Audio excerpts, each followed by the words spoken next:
गुरुर्ब्रह्मा गुरुर्विष्णु गुरुर्देवो महेश्वरा गुरुर्साक्षात् परब्रह्म तस्मै श्री गुरुवे नमः।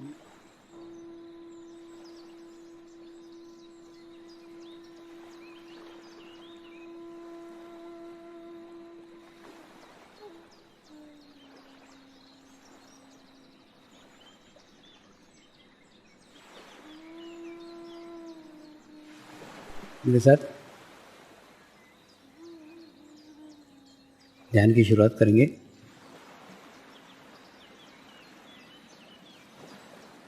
मैं एक पवित्र आत्मा हूँ। मैं एक शुद्ध आत्मा हूँ। मैं एक पवित्र आत्मा हूँ। मैं एक शुद्ध आत्मा हूँ। मैं एक पवित्र आत्मा हूँ। मैं एक शुद्ध आत्मा हूँ। गुरु मंत्र का उच्चारण करेंगे। ओम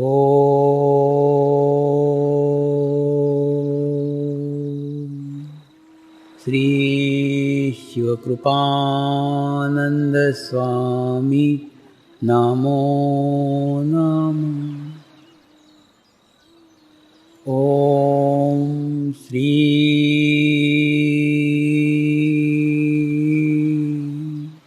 शिवकृपानंद स्वामी नमो नमः। ओम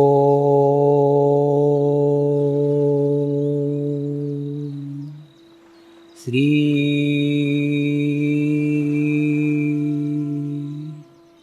शिवकृपानंद स्वामी नमो नमः।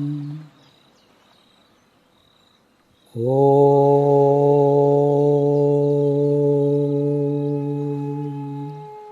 श्री शिवकृपानंद स्वामी नमो नमः। ओम श्री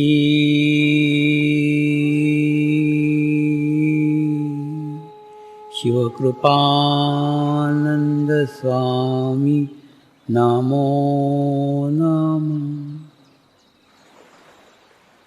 ओम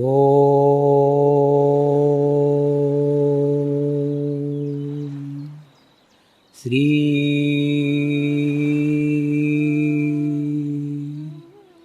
शिवकृपानंद स्वामी नमो नमः। ओम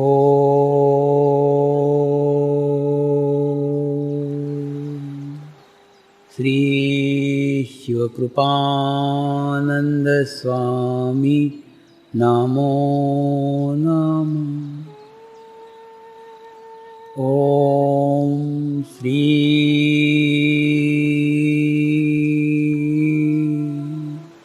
शिवकृपानंद स्वामी नमो नमः। ओम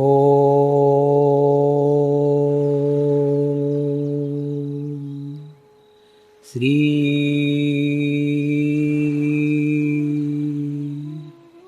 शिवकृपानंद स्वामी नमो नमः।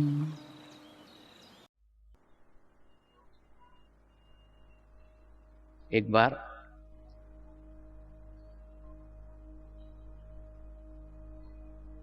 इंग्लैंड में एक गार्डन में मैं बैठा हुआ था।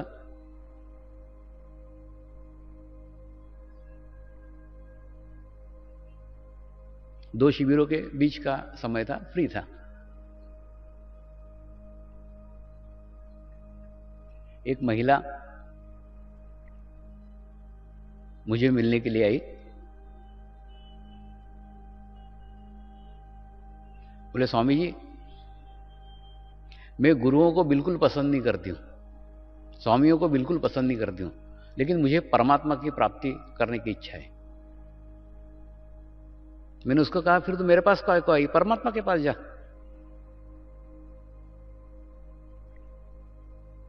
फिर बताने लग गई, मैं हरिद्वार गई थी, वहां मुझे एक गुरु ने बहुत ठगा और मेरा ऐसा पैसे का नुकसान हो गया, ऐसा हो गया, वैसा, कुछ बता रही थी पीछे।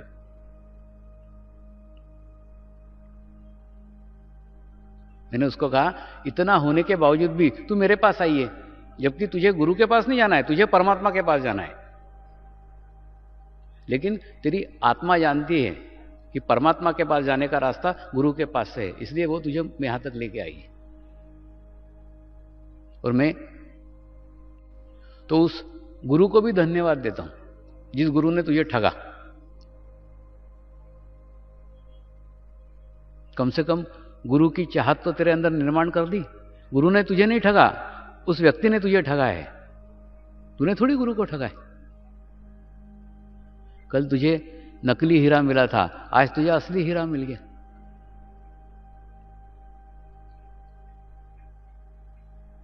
तो गुरु को पहुंचने की चाहत तेरे अंदर जागी, उस चाहत ने तुझे यहां तक पहुंचाया है, यहां तक पहुंची है।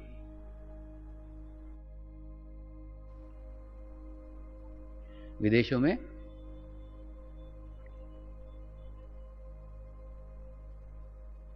हीलर्स लोग रहते हैं, वो ध्यान करके मेडिटेशंस करके कुछ शक्तियां प्राप्त कर लेते हैं और आज्ञा चक्र तक डेवलप हो जाते हैं।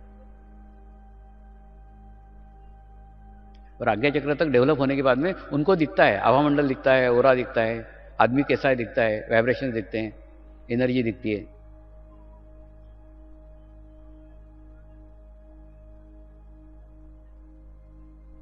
ऐसे ही एक बार 4-5 साधकों को लेके एक लेस्टनबेरी करके एक पार्क है, उस पार्क के अंदर ऐसा एक रास्ता है, एक पगडंडी का, और ऐसा रास्ता जाकर के फिर यहां जाके मैं बैठा हुआ था।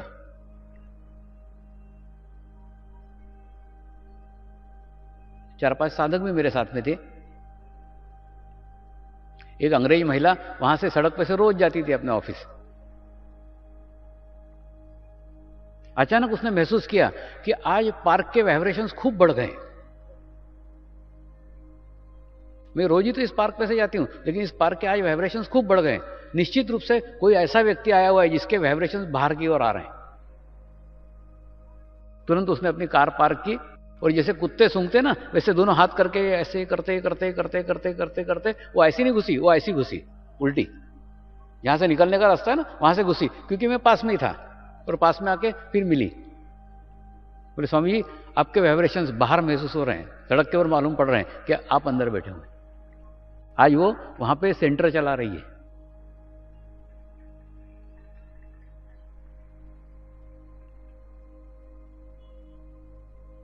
लेकिन ये ओरा देखना,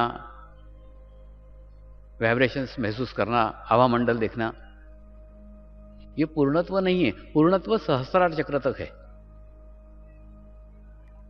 और यहां पहुंचने के बाद में दिखने की सारी प्रक्रिया ही बंद हो जाती।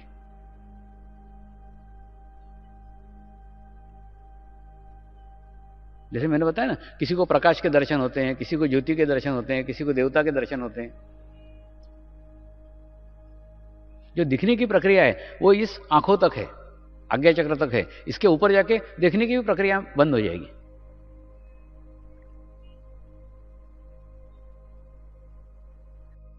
इन सब के बारे में गुरु तत्व समय समय पर बराबर मार्गदर्शन कर रहा है। और गुरु तत्व एक दिशा की ओर जा रहा है, एक निश्चित दिशा की ओर बढ़ रहा है, एक निश्चित दिशा की ओर उसकी प्रगति हो रही है। लेकिन हम भूतकाल में हैं, उसके कारण हम उसके साथ साथ नहीं चल पा रहे हैं। उसका समय काल जाने के बाद हम उसको पहचान पाते हैं, उसकी बातों को जान पाते हैं, फिर भी उसके रास्ते पे नहीं चलते, बातें समझ पाते हैं। हम उसके बहुत पीछे पीछे चल रहे हैं और उसकी एक स्पीड है, उस गति से वो आगे चल ही रहा है।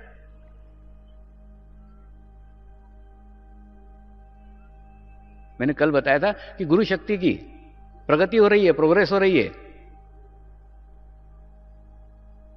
लेकिन उस प्रगति की हमें जानकारी नहीं है।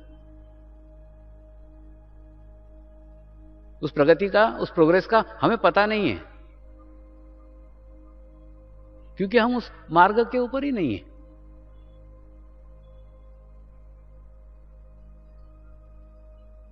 उनकी बातें पढ़कर, उनकी बातें सुनकर, उनके बातों को अवलंब कर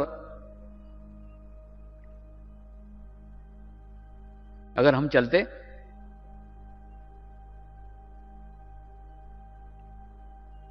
तो उनके साथ साथ हम भी समग्र दृष्टि से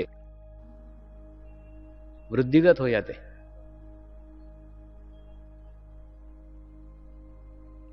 इस आत्मज्ञान के बारे में, इस कुंडलिनी शक्ति के बारे में संत ज्ञानेश्वर ने आज से 700-800 साल पहले बताया था।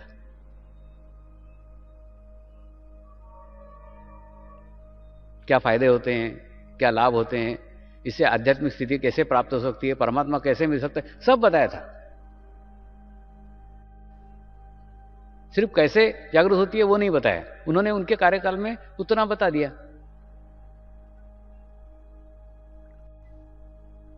उसके बाद जो गुरु तत्व आए, उन्होंने थोड़ा और आगे वातावरण तैयार करने का कोशिश किया।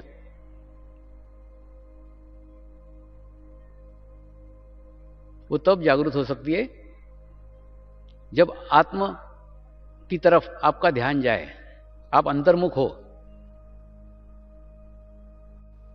जब तक परमेश्वर को आप बाहर खोज रहे हो, जब तक परमात्मा को आप बाहर खोज रहे हो, तब तक भीतर का परमात्मा जागृत हो ही नहीं सकता।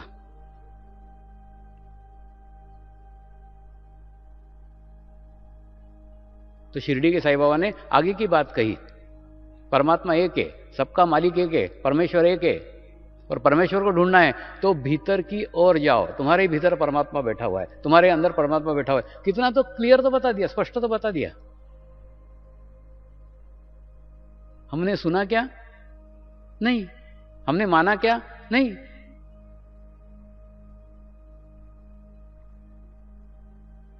हमने सिर्फ आरती तक, पूजा तक, पोथी तक और मांगने तक, ये चाहिए, वो चाहिए, वो चाहिए, वो चाहिए, वो चाहिए, मांगा।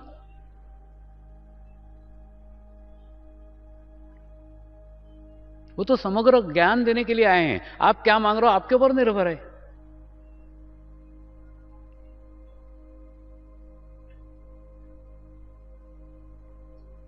एक बार आध्यात्मिक स्थिति आप मांग लो, बाकी सब चीजें ऐसे ही प्राप्त हो जाएगी। आपके मांग के पूर्व वो वस्तु आपको प्राप्त हो जाएगी। मेरे शब्दों को समझो।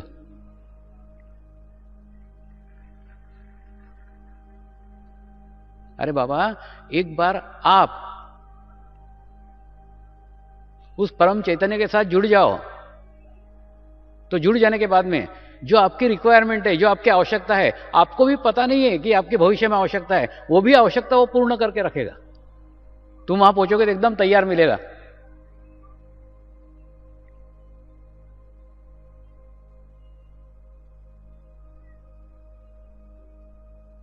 और इसके मेरे को नहीं, कई हजारों साधकों को हजारों अनुभव आए। उनको क्या मिलने वाला है, क्या आवश्यकता है, उनको भी नहीं पता रहता, लेकिन बराबर उस समय वो चीज मिल जाती। बिन मांगे मोती मिले, मांगे मिले न भीख, बस वैसा ही बात है।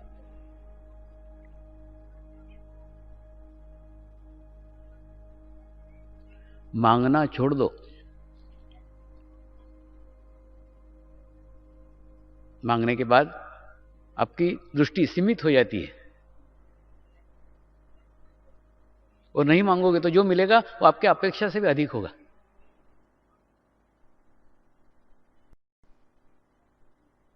शिरडी के साईं बाबा ने मनुष्य धर्म की बात की थी। धर्म हमारा जागृत हो गया क्या?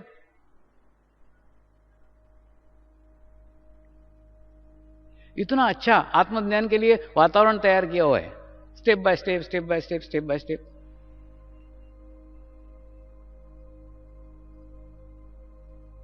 उसके बाद आचार्य श्रीराम शर्मा आए। उन्होंने गायत्री मंत्र जो कैद करके रखा हुआ था, बंद करके रखा हुआ था, पुरुषों तक सीमित था, उनको स्त्रियों तक पहुंचाया, स्त्री शक्ति को स्त्री शक्ति तक पहुंचाया।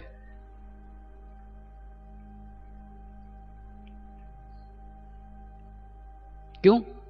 समाज में संतुलन होना चाहिए, समाज में बैलेंस होना चाहिए। किसी भी मंत्र पे पुरुष का एकाधिकार नहीं होना चाहिए।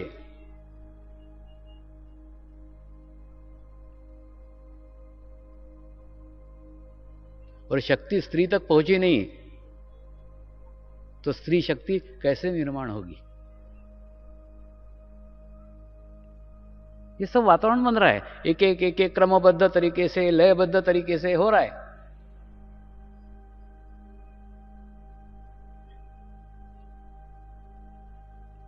लेकिन हम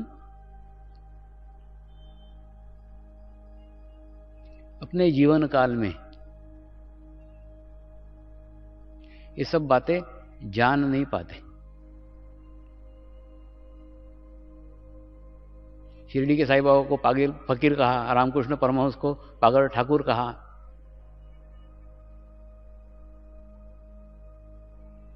अभी विवेकानंद इतना कह रहे हैं ना। अभी मैं गया था, एक साधक ने कटिंग दिखाया पुराने पेपर का, इतना सा कॉलम आया हुआ है। रामकृष्ण मठ के अंदर एक विवेकानंद नामक सन्यासी की मृत्यु हुई, उनकी मृत्यु हुई ना, इतना सा छोटा सा कॉलम, 4 लाइन का।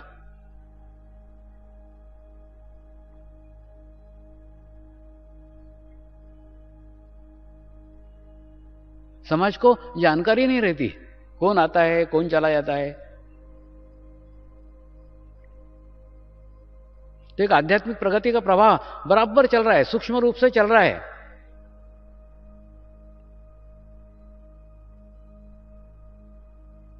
सिर्फ हम इसलिए नहीं जान पाते क्योंकि हमारा ध्यान घाट के पानी के ऊपर है ही नहीं। जो बह गया पानी, उसी का आवाज सुनने का कोशिश कर रहे हैं, उसको देखने का कोशिश कर रहे हैं। वो बहते हुए पानी से प्यास बुझने वाली नहीं है। प्यास बुझाने के लिए तुमको घाट का ही पानी पीना पड़ेगा। ये बात जब तक समझ में नहीं आती, जब तक कुछ नहीं होगा। और उसके लिए वर्तमान में रहना पड़ेगा, प्रेजेंट में रहना पड़ेगा।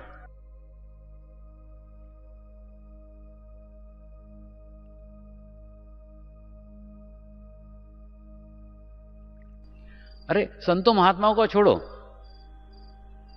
तुम ये पुजारियों का देखो, पंडितों का देखो, क्या बोलते हैं? धर्म के रास्ते चलो, धर्म के रास्ते चलो। धर्म के रास्ते चलो, धर्म के रास्ते बैठो नहीं बोलते। ऐसा बोलते हैं कि धर्म के रास्ते बैठ जा। धर्म के रास्ते चलो मतलब धर्म के रास्ते आगे बढ़ो।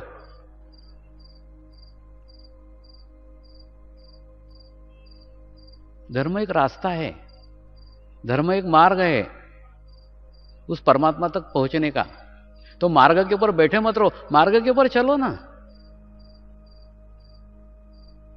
धर्म के रास्ते चलते चलते ही आखिरी में परमात्मा तक पहुंचोगे, लेकिन धर्म के रास्ते में बैठ मत जाओ, धर्म के रास्ते को पकड़ मत बैठो। हमको पकड़ने की बहुत आदत है।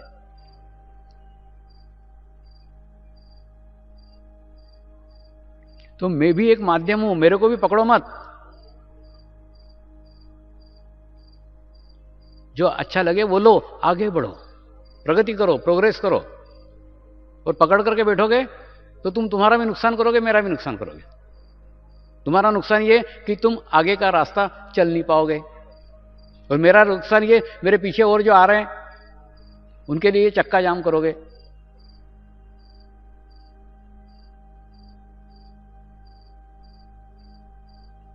सारे माध्यम है, सारे माध्यमों से ईश्वर चेतना बह रही है, उसको ग्रहण करो ना। आपका चित्त पाइप पे नहीं, पाइप पे से बहने वाले पानी के ऊपर होना चाहिए। जैसे पाइप है, इसको यहां से कितना भी चाटो, कितने भी हार फूल डालो, कितनी भी पूजा करो, पानी मिलेगा क्या? नहीं मिलेगा। पाइप का मुहाना है, वहां मुंह लगाओगे तो पानी मिलेगा।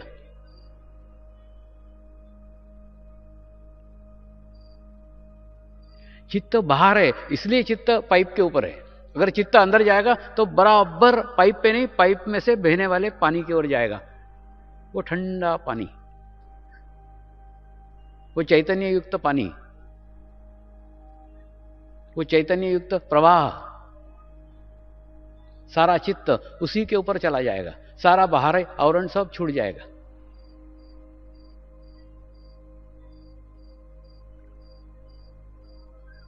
तो आपका चित्त जब तक उस पानी पे नहीं जाता तब तक ये कितने ही पाइप आएंगे और कितने ही पाइप जाएंगे। वो उनका कार्य कर रहे हैं। उनका कार्य है भीतर के पवित्र चैतन्य रूपी जल को तुम्हारे तक पहुंचाना।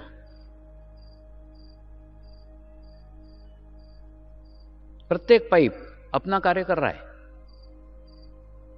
आपको भी आपका कार्य करने का है। आपका ध्यान पाइप के ऊपर नहीं होना चाहिए, बाहरी अवनंबर पे नहीं होना चाहिए, बाहरी कपड़ों पे नहीं होना चाहिए। कौन से सफेद कपड़े पहने, पीले कपड़े पहने, हरे कपड़े पहने, नीले कपड़े पहने। अरे भीतर का पानी एक ही है, पाइप कुछ भी अलग अलग हो।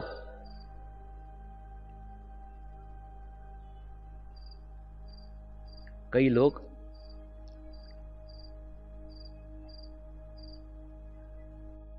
आध्यात्मिक प्रगति के लिए धर्म परिवर्तन करते हैं।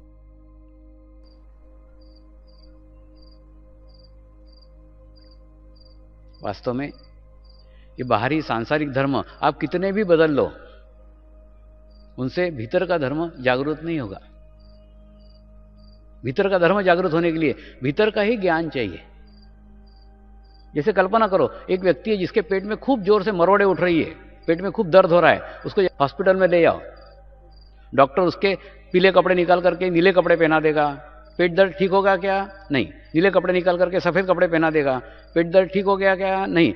वो कपड़े निकाल करके वो लाल कपड़े पहना देगा। पेट दर्द ठीक होगा क्या? नहीं। तो बाहर के कितने भी आवरण चेंज कर लो, कितने भी रंग बदल लो, पेट दर्द ठीक होने वाला नहीं है। पेट दर्द तब ठीक होगा जब पेट दर्द की दवा दी जाए।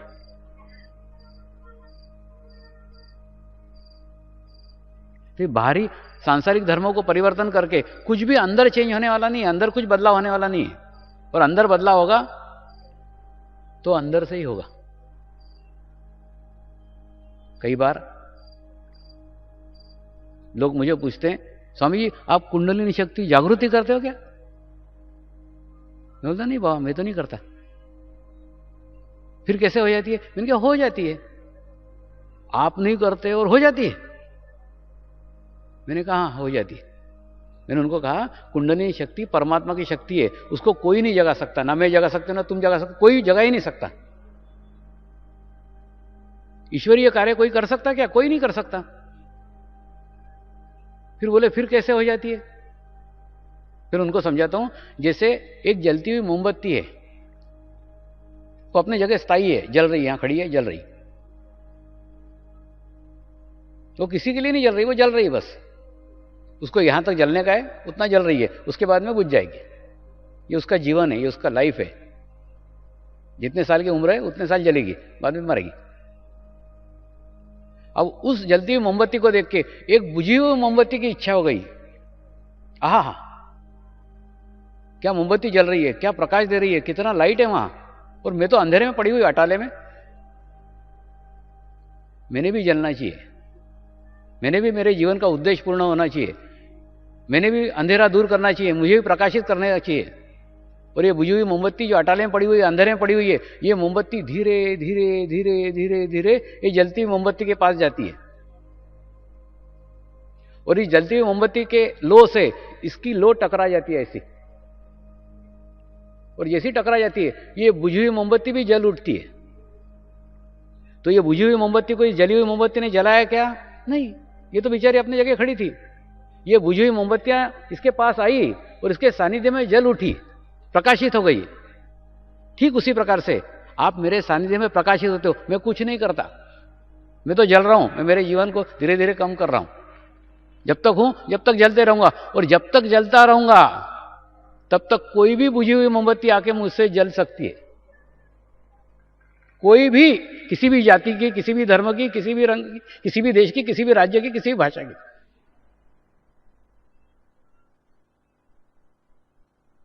क्योंकि जलना मेरा धर्म है,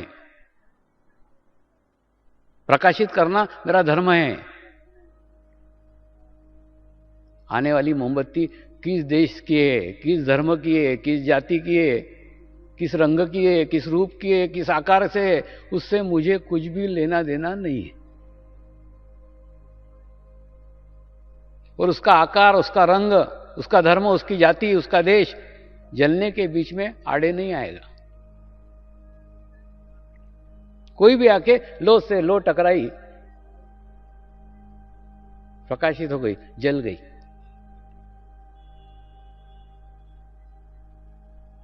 आज से 6 साल पहले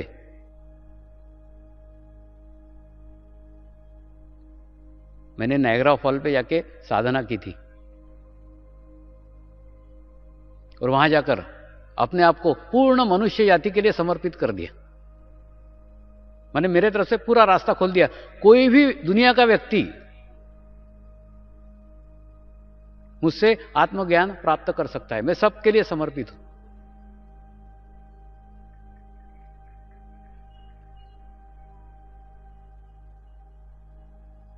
और जैसे ये समर्पण हो गया, वैसे लोगों ने प्राप्त किया नहीं किया वो अलग बात है, लेकिन मेरा दायरा बढ़ गया ना। मेरे पट खुल गए, मेरे दरवाजे खुल गए, मेरी दीवारें गिर गई, मेरा छत उड़ गया, प्रकाश ही प्रकाश आने लग गया घर के अंदर, प्रकाश ही प्रकाश। आप भी आपके दरवाजे खोलो, आप भी आपकी खिड़कियां खोलो।